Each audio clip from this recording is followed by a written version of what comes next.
राहुल की शादी को 2 साल ही हुए थे और उसकी पत्नी निशा अपनी सुंदरता और सादगी से पूरे घर का दिल जीत चुकी थी।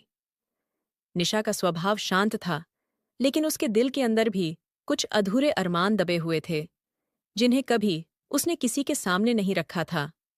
राहुल का छोटा भाई अर्जुन पढ़ाई खत्म करके अभी अभी शहर से लौटा था। अर्जुन जवान था, हंसमुख था और उसके चेहरे पर हमेशा शरारत तैरती रहती थी। उसकी हंसी और बात करने का अंदाज ऐसा था कि निशा भी कई बार अनजाने में उसकी तरफ खींच जाती। दिन बीतते गए और निशा और अर्जुन के बीच छोटी छोटी बातें होने लगीं। जब भी दोनों आमने सामने आते, दोनों के दिलों की धड़कनें तेज हो जातीं। अर्जुन की आंखों में एक अजीब सा आकर्षण था, जो निशा को बार बार बेचैन कर देता। एक दिन बारिश हो रही थी। राहुल काम से बाहर गया हुआ था और घर में सिर्फ निशा और अर्जुन थे। निशा बालकनी में खड़ी बारिश की बूंदों को देख रही थी। उसके खुले लंबे बाल हवा में लहरा रहे थे। अर्जुन ने पीछे से आकर धीरे से कहा, भाभी, जब आप बारिश में खड़ी होती है तो सच में किसी फिल्म की हीरोइन जैसी लगती है। निशा ने झूठी नाराजगी दिखाते हुए कहा, अर्जुन, तुम्हें इतनी फिल्मी बातें नहीं करनी। चाहिए मैं तुम्हारी भाभी हूं?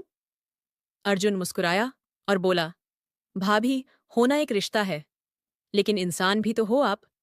कभी कभी इंसान का दिल रिश्तों से भी ऊपर चला जाता है। निशा का दिल अचानक तेजी से धड़कने लगा। उसने नजरें हका लीं, लेकिन उसके होठों पर हल्की मुस्कान थी। अर्जुन ने एक शॉल उठाकर निशा के कंधों पर डाल दी। उस पल दोनों की नजदीकियां बढ़ गईं। रात गहराती चली गई। राहुल देर रात तक नहीं लौटा। उसकी ट्रेन लेट थी। घर में सिर्फ सन्नाटा था। निशा रसोई में चाय बना रही थी और अर्जुन उसके पास खड़ा था। जब निशा ने कप उठाया तो अर्जुन ने उसकी उंगलियों को हल्के से छू लिया। निशा कांप उठी।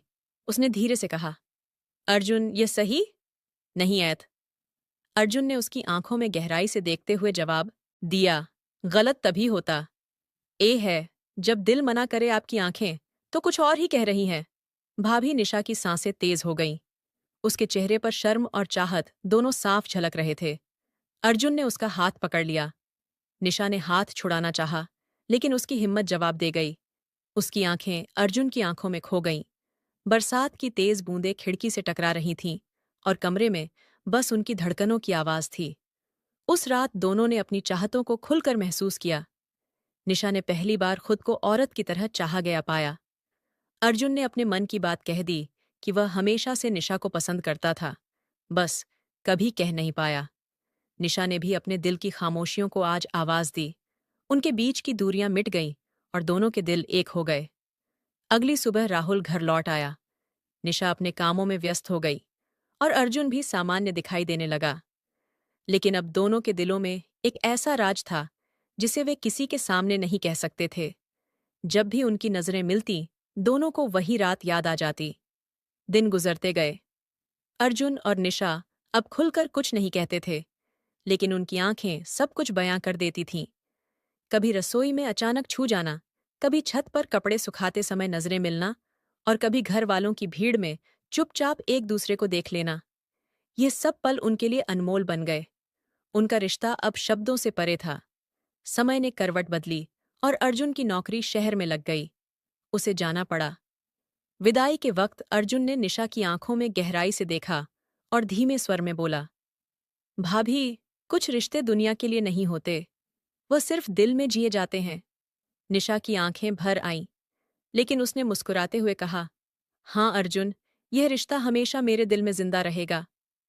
अर्जुन शहर चला गया और निशा फिर से वही जिम्मेदार बहू बन गई। लेकिन उसके दिल में वह रात, वह एहसास और वह अधूरी चाहत हमेशा जिंदा रही। जब भी उसकी नजरें आईने में खुद से मिलती, उसे अर्जुन की नजरें याद आ जातीं। जब भी बारिश होती, उसे वही पल याद आते जब अर्जुन ने शॉल उसके कंधे पर डाला था। उनका रिश्ता कभी खुलकर दुनिया के सामने नहीं आया, लेकिन उनके दिलों में हमेशा जलता रहा। यह आग ऐसी थी जिसे ना बुझाया जा सकता था, ना ही पूरी तरह से जिया जा सकता था। वह एक ऐसा राज बन गया जो दोनों की जिंदगी का सबसे हसीन और सबसे गहरा सच। दोस्तों, मेरे चैनल को सब्सक्राइब कीजिए।